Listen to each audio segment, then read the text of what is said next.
Pessoal, estou aqui com o Adriano Paranaíba, diretor acadêmico do Instituto Mises Brasil, uma das primeiras pessoas que eu conheci que falam de escola austríaca no Brasil, uma pessoa muito relevante nesse meio. E no vídeo de hoje a gente vai falar 5 provas de que a escola austríaca é superior às demais escolas de economia. Então seja muito bem-vindo ao canal, professor. Só responsabilidade, hein? Já jogou 2 responsabilidades na minha mão, mas muito bom, vai ser legal, vamos bater esse papo aí. A primeira prova é a crítica aos socialistas. Eu acho que só aí os austríacos já merecem muitos créditos, né? Porque bater em socialista é sempre bom. Um dia sem irritar os comunas é um dia perdido. E aliás, comenta um pouco sobre quais foram as principais críticas em relação ao socialismo. A gente estava até falando sobre o problema do conhecimento, que é uma coisa que Hayek trouxe muito, esse problema de que o conhecimento ele é disperso e, portanto, não pode estar nas mãos de um planejador central. Então, se puder comentar um pouco a respeito dessa crítica.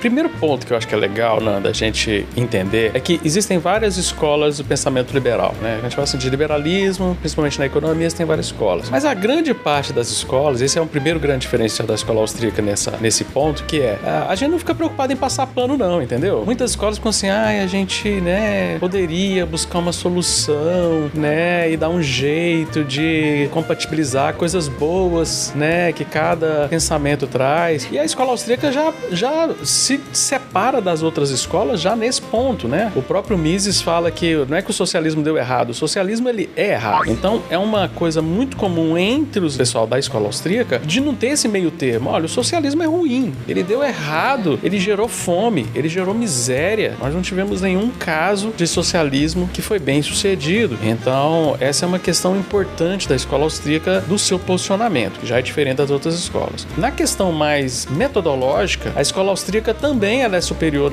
às outras escolas de criticar o socialismo, porque o próprio Mises desenvolveu, né? O Mises e o Hayek são as duas grandes metodologias de análise do socialismo. O Hayek, como você falou muito bem, da crítica ali usando a questão do conhecimento, até tem uns cabeça de vento hoje em dia que tá falando assim que com inteligência artificial, poder computacional vai resolver o problema do conhecimento. Não vai, porque quanto mais você aumenta o poder computacional, você aumenta numa proporção muito maior, numa escala até mais que logarítmica, de que vai ter mais informação sendo gerada para ser processada, né? Então vamos pegar 10 anos atrás. Quanto de informação você colocava na internet sua do seu dia a dia? Hoje, a quantidade de informação que você coloca, seu celular sabe quantos passos você está dando, ele sabe que hora que sua frequência cardíaca. Então imagina, o poder computacional ele também aumenta, mas uma proporção muito maior o volume de informação para a gente dizer que um planejamento central vai conseguir pensar em tudo. E o Mises com o cálculo econômico do socialismo, né, pessoal? O velhinho merecia, né, em um monte de coisa, eu acho que ele merecia prêmio Nobel, mas no cálculo econômico do socialismo, até existe uma corrente entre os socialistas que agradece o Mises porque realmente achou um defeito para eles correrem atrás e eles acham e tal. Então, assim, o cálculo econômico do socialismo do Mises mostrar que é pela falta de propriedade privada e transmissão de preço que o socialismo dá errado, também é um ponto muito significativo que muitos economistas que até nem são da escola austríaca usam esses mecanismos. Sobre esse problema do conhecimento, até um livro de referência para quem quiser se aprofundar é esse aqui, Os Erros Fatais do Socialismo. Esse aqui foi o último livro que Hayek escreveu. E por que erros fatais do socialismo? O Hayek chamava de arrogância fatal essa ideia de que o Estado acha que sabe resolver todos os problemas da humanidade. Então a gente até escuta coisas como, não, porque o governo define quais são as empresas estratégicas, o que é melhor para a humanidade, o que é melhor para as pessoas. Então Hayek chamava isso de arrogância fatal. A gente vai colocar algumas referências de livros aqui que vocês sempre me pedem e acho que é bem interessante. Aí, como prova número 2 também de que a escola austríaca é superior às outras escolas de economia em relação ao uso de modelos matemáticos. Tem muita gente que fala assim, os austríacos não gostam de matemática, os austríacos não sabem matemática, né? Essa é uma crítica entre aspas, né? Porque não tem validade isso, uma vez que a economia ela é resultante da ação humana, e a ação humana é subjetiva, individual e subjetiva. Então comenta um pouco sobre o uso da matemática, como os austríacos enxergam o uso da matemática. Vamos lá, né? Esse é um dos melhores pontos que eu gosto de discutir, porque é isso, o pessoal fala assim, austríaco não faz conta, austríaco não tem matemática. Aí eu já falo pra lá procurar na nossa revista acadêmica, nossa revista Mises tem muito artigo artigo que usa até mesmo econometria. A economia chegou a um momento da história da ciência que os economistas se apequenaram e se transformaram em só matemáticos. Então o problema não é a matemática. O problema é achar que economia é matemática. Que para eu explicar comportamento de pessoas, de consumidores, eu preciso de uma função, né? E eu colocar um monte de variáveis, isso vai conseguir. Não, o ser humano ele é movido por variáveis relacionadas à psicologia, relacionadas à própria sociologia, a parte do direito, a parte comportamental. Então, assim, o problema é que chegou um momento da história econômica que os economistas, eu vou ser bastante sincero, se acovardaram porque eles não quiseram brigar pela sociologia. O correto era a sociologia, né? Se a gente pega, por exemplo, o Hayek, o Mises, esses caras mais antigos, o doutorado deles era de ciência política, que era o quê? Era como se fosse um doutorado de economia, direito e sociologia. Era esse o doutorado que tinha antigamente. E aí, quando a ciência foi fragmentando as áreas de conhecimento, a economia perdeu as discussões sociológicas para a sociologia e se apequenou na matemática, né? Então, falar que economia é só estudar um modelo matemático tá errado. Dá para usar modelo matemático? Dá, mas não só o modelo matemático. E não para prever também, né? Isso. Essa é a diferença. Pois é. Aí isso desencadeia esse segundo problema. O que é? Se eu só tenho um modelo matemático para usar, se eu acho que a minha ciência é um modelo matemático, para que serve um modelo matemático? Como é que a gente pode evoluir um modelo matemático? Fazendo previsão do futuro. Então, esse é o problema. Então, não tem problema nenhum usar conta. É até interessante que a gente busque áreas de conhecimento que converse com a escola austríaca para mostrar que a escola austríaca... E tem acontecido, eu mesmo, minha área de... Quem olhar meu currículo e tal, vai ver que minha área de discussão é transportes, mobilidade urbana, né? E dá para usar a escola austríaca junto com uma discussão de como é que funciona a cidade, como é que a gente pode pensar em cidades melhores. Uma coisa que hoje está entregue na mão, né, da matemática lá dos engenheiros que acham que é só planejar, a casa vai ficar aqui, você vai morar aqui, seu prédio vai ficar aqui e tal, e tá dando errado. Então aí tem um outro ponto, né? Se tivesse dando certo, eu bati a mão no peito e falei assim, tudo bem, os economistas acertaram, os austríacos que estão errados. Mas tá dando errado o modelo dos caras. Pega a previsão que o pessoal faz de mercado de quanto que vai dar o PIB até o final do ano. Nossa, eles vão dólar, errando, então? Eles vão errando até chegar no fim do ano, que aí consegue acertar. Claro, porque já é amanhã, já tem os dados todos. Então, assim, os caras ficam brincando de fazer umas previsões, né? Não dá pra levar a sério, pessoal. Aí, falando aqui um pouco da continuidade dos trabalhos, né? Então, o Mises, que foi um dos principais expoentes, e depois o Hayek e o Rothbard, que continuaram com os trabalhos do Mises. Aí, até, o pessoal, vou mostrar aqui o livro do Adriano, comenta um pouco sobre essa continuidade e o seu livro também. Claro. Em relação ao que o Rothbard fez, as contribuições que ele deu para a escola austríaca. Sim. Posso dar um passinho atrás? A gente, assim, eu acho que é também muito importante a gente ver os caras que vieram antes do Mises, que deram todo esse fundamento, né? Você tem o Menger, o Bumbaver, o próprio Wieser. Então, assim, você tem a escola austríaca, ela foi fundamentada, é a escola de atuação mais longeva que a gente tem hoje, a escola austríaca. Os fundamentos do Menger, todos os austríacos, a gente discorda em algumas coisas, mas o interessante é que os fundamentos teóricos, todos nós usamos esses fundamentos, e o Mises foi um cara realmente muito importante para essa divulgação, né? Esse negócio deles saírem também da Europa, por causa da Alemanha nazista, irem para os Estados Unidos, irem para outros lugares do mundo, ajudou a divulgar. E aí o Mises indo para os Estados Unidos acabou influenciando muita gente no momento que a economia estava crescendo muito, o pensamento econômico nos Estados Unidos, né? Então ele é contemporâneo do surgimento da escola de Chicago, da escola, de outras escolas, o Williamson, o Coase, esses caras são tudo meio que contemporâneos, né? Essas demais escolas. E aí do Mises a gente vai ter um desdobramento de vários grandes nomes da economia. A gente fala muito do Rothbard, que é o mais famoso, porque o Rothbard foi um cara que ele fez algumas contribuições para as teorias do Mises, e aí o próprio Mises fez a revisão do livro dele e falou assim, não, realmente está errado, não, realmente você está certo, eu errei aqui em alguns pontos, né? Então o seu trabalho é bem legal, mas não é só Rothbard, né? A gente tem Salerno, a gente tem outros grandes nomes, professor Walter Bloch, Guido Husserl. Então assim, dá para ficar um dia falando o nome de pessoas da atualidade, pessoas que você teve a oportunidade de conhecer na conferência escola, né? A gente estava comemorando os 50 anos da South Royal, que foi uma conferência que eles fizeram, né? Um tempo depois que o Mises morreu. Então assim, você tem um desdobramento de muita gente discutindo escola austríaca. O Rothbard vai ter uma diferenciação que é bom em diferenciar, porque ele vai avançar não só nas teorias econômicas do Mises, mas ele vai avançar na discussão relacionada ao libertarianismo. Então, assim, muita gente confunde o libertarianismo com a escola austríaca. Tem muitos austríacos que não são libertários, mas todos os libertários que seguem a lógica do Rothbard, porque o libertarianismo é tão antigo quanto o liberalismo, então ele segue ali essa corrente da escola austríaca. Então, essa é a grande contribuição do Rothbard de trazer, além de crescimentos e contribuições para adicionar acertos na teoria do Mises, ele também faz essa questão da construção desse anarcocapitalismo, né, nesse libertarianismo que o pessoal hoje é tão divulgado. E falando em conferência, nós teremos agora, dia 9 de agosto, a conferência de escola austríaca aqui em São Paulo. Inclusive, eu vou ter o privilégio, o prazer de palestrar. Fui convidada lá no Alabama pelo Adriano e pelo Sérgio. Então, quem tiver interesse, eu vou deixar o link aqui na descrição para vocês garantirem o ingresso. Com desconto, hein? Tem um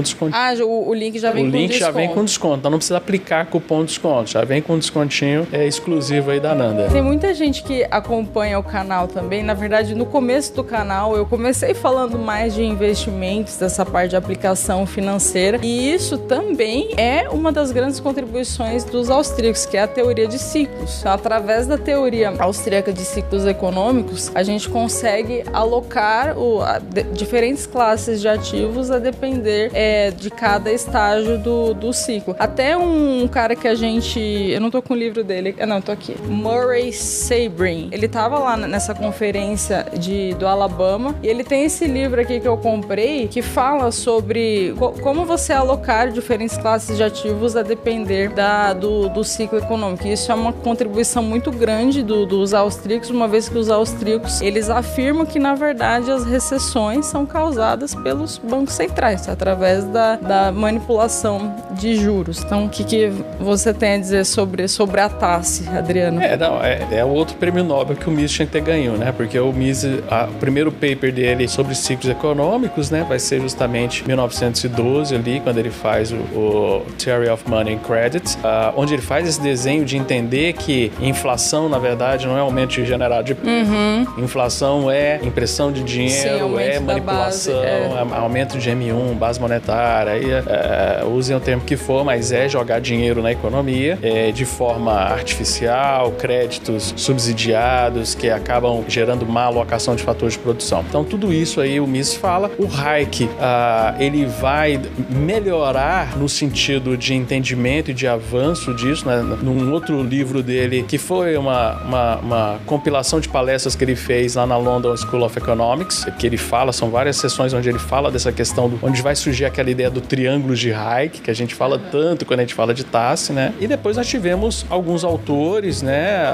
O professor Gerson, acho que é a obra mais famosa entre os austríacos, que ele faz um tratamento muito didático da TASE. Time and Money é o nome do livro dele. Tudo isso que eu tô falando aqui tem PDF de graça na internet, em inglês. Até no próprio site do Mises do Mises americano tem. Então esse livro do professor Garrison, ele é muito bom porque ele dá uma didática muito grande, ele usa conceitos da micro e da macroeconomia para você entender ali os ciclos econômicos, e aí fica muito interessante, porque você vai vendo, ele você consegue explicar a crise de 29, você consegue explicar a crise de 28, você consegue explicar 2008, uma série... 2008, né? Você consegue enxergar um monte de questões relacionadas a esse comportamento. A TASE é uma forma... Aí você fala assim, então você está dizendo que os austríacos gostam de prever o futuro. Não. Não, são probabilidades, né? Não é nem probabilidade. Ela fala assim, quando você faz essa manipulação, inversão de taxa de juros, a chance de dar um problema é muito grande, né? Não num período. O único cara que eu já vi, e você conheceu ele, é o professor Paul Silvick. Você conheceu ele lá na... Sim, ele coordenou o teu painel, né? Que você apresentou. Ele é um dos caras que tem uma tese de doutorado. A tese de doutorado dele é muito boa também. Onde ele fala... Ele pega o histórico americano, da economia americana, e fala assim, toda vez que faz uma inversão de curva de juros, a taxa acerta em acho que é 4 a 6 meses, um negócio assim. Ele consegue meio que dizer assim um número de período que você pode esperar uma recessão, então isso muda como é que você vai alocar os seus fatores, como é que você vai alocar os seus investimentos, em cíclicos, não cíclicos, então assim, você vai mais para commodities, você vai mais para ouro, você vai para, né? Então tudo isso aí faz parte dessa análise da TASE. O que acontece, pessoal? Em momentos de recessão, geralmente são momentos que assim, as pessoas não tomam muito risco, então as ações em geral tendem a não performar tão bem, os bonds tendem a performar melhor, assim como o ouro. Entenda o seguinte, momentos recessivos agressiva, as pessoas tendem a comprar mais ativos considerados seguros, é o chamado flight to quality. Então, isso tem tudo a ver com a teoria austríaca. Aí, passando aqui para a prova número 4 do porquê a escola austríaca é superior às demais. Professor, em relação à função empresarial, existe alguma outra escola de economia que abordou de forma tão profunda a função empresarial quanto a escola austríaca? Porque eu não conheço. Não tem. E esse é um ponto, Nanda, para o pessoal prestar muita atenção, que hoje, se você pega os economistas austríacos que estão com a melhor projeção acadêmica, são os austríacos que discutem empreendedorismo. Então, a própria discussão de empreendedorismo, os austríacos, como eles têm uma compreensão melhor do que é o papel do empreendedor, e os austríacos que eu falo, nós estamos falando de um pensamento empreendedor na escola austríaca, que começa antes da escola austríaca, que é com Cantillon, né? 30 anos de Adam Smith, ele já tinha essa visão empreendedora que os austríacos trabalharam muito bem. Eu mesmo estou fazendo meu pós-doutorado agora, numa discussão que envolve empreendedorismo, o professor vai lá e fala assim, olha, tem esse livro aqui que é importante você ler. Aí você pega o livro, começa a folhear, o cara está citando vários austríacos. Ele está citando lá o Nicola Foss, ele está lá citando o Peter Klein, ele está citando o Per Bailand, que são os nomes hoje que a gente tem discutindo empreendedorismo. A gente vai ver revistas de muito impacto acadêmico, que é a maior asneira que os ridículos economistas brasileiros, e agora eu vou focar muito economista brasileiro ridículo, medíocre academicamente, quer falar que a escola austríaca é ridícula na academia, é ridícula na academia do seu bairro lá, que você, né, de levantar peso, de academia. Porque se você pega hoje grandes journals com grande impacto, você sempre tem, né, você vai lá na base da Elsevier, ou você vai lá em outras grandes bases, você sempre tem austríaco publicando, e aonde os austríacos estão tendo uma adesão muito grande do mainstream é justamente na discussão de empreendedorismo. Aí, para fechar o último ponto que a gente separou, a questão da estrutura de capital. Muita gente, uma vez perguntaram na minha caixinha assim, qual que é a diferença dos austríacos para a escola de Chicago? E o Friedman até tem boas citações, até concorda em algumas coisas com a escola austríaca, mas a escola de Chicago não foi tão a fundo na questão de estrutura de capital, né? Por isso que eu gosto de puxar a questão do Menger e do Bumbauer, porque o Bumbauer é o cara que criou a teoria de capital, de estrutura de capital da escola austríaca, que dá fundamento para todos os austríacos que discutem a questão de capital, né? Então, o entendimento do capital, como a gente estuda nos roundabouts, então, assim, tem toda uma discussão que os austríacos conseguem fundamentar muito bem. Por isso que os austríacos, como tem uma fundamentação teórica muito boa, a gente consegue fazer axiomas, que é a crítica que a gente recebe, né?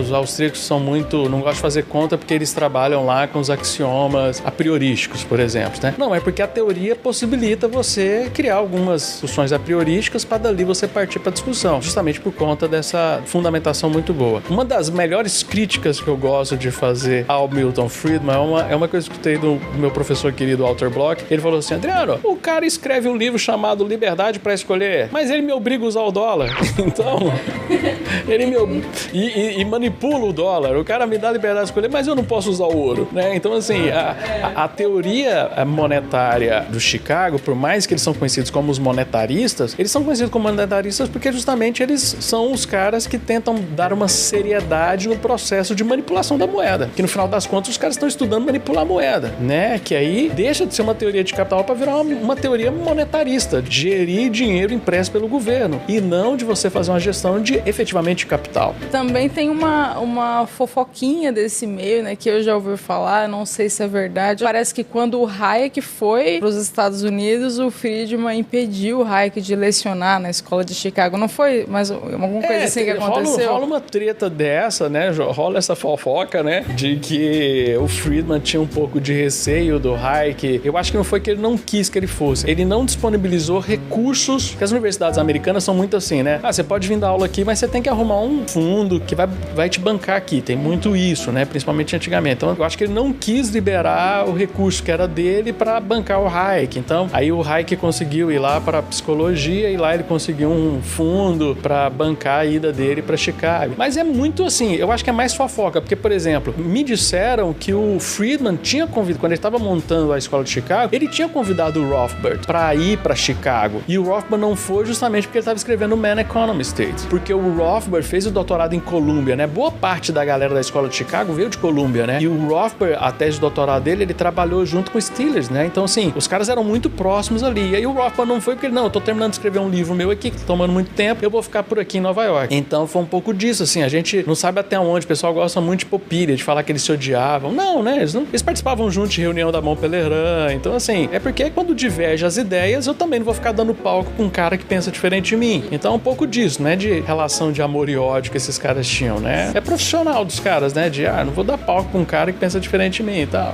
Ou se sentiu ameaçado de alguma forma também, a gente sabe que essa briga de egos acontece em todo lugar. Né? O meio acadêmico, universidade, tem muito ego, né? Adriano, muito obrigada por esse conhecimento. Acho que esse vídeo ficou bem legal. Se você ficou comigo até aqui, comenta um eu fiquei, comenta se você aprendeu alguma coisa, o que você já sabia, o que você não sabia. Não deixe de seguir o Adriano também nas redes sociais e vou te pedir para finalizar aqui, deixar suas palavras finais. Quem não for na conferência de escola austríaca é comunista. Nós estamos... A última conferência que a gente fez foi há 5 anos atrás. Então você tem que garantir logo o seu ingresso, porque assim, a gente vai fazer lá no Teatro B32, ali um lugar, é um teatro muito moderno, é muito legal lá. Só que ele não é grande, ele é 400 e poucas pessoas. Então corre os ingressos. A área VIP, eu acho que já tá quase acabando os ingressos da área VIP, que tá indo muito bem, graças a Deus. A área VIP é uma área, não só uma área especial separada para você assistir, como o pessoal da área VIP vai para um jantar depois com os palestrantes. Então corre para garantir o seu ingresso, 9 de agosto. Estão 5 anos sem essa conferência. Vamos juntar os grandes nomes da escola austríaca, os professores trabalharam e trabalham com a escola austríaca no Brasil. Não vai dar para trazer muita gente, porque a gente vai fazer um evento só de um dia, né? Mas o próximo a gente quer voltar a fazer eventos de 2, 3 dias, como a gente fazia no passado. E é um pouco disso, galera. Vamos lá, a gente vai se encontrar lá, vai ser super legal. Gravem essa frase: quem não for é comunista. Vou deixar o link aqui na descrição, eu também vou deixar ele destacado nos comentários para você garantir o seu ingresso. Muito obrigada por assistirem, pessoal, e até o próximo vídeo.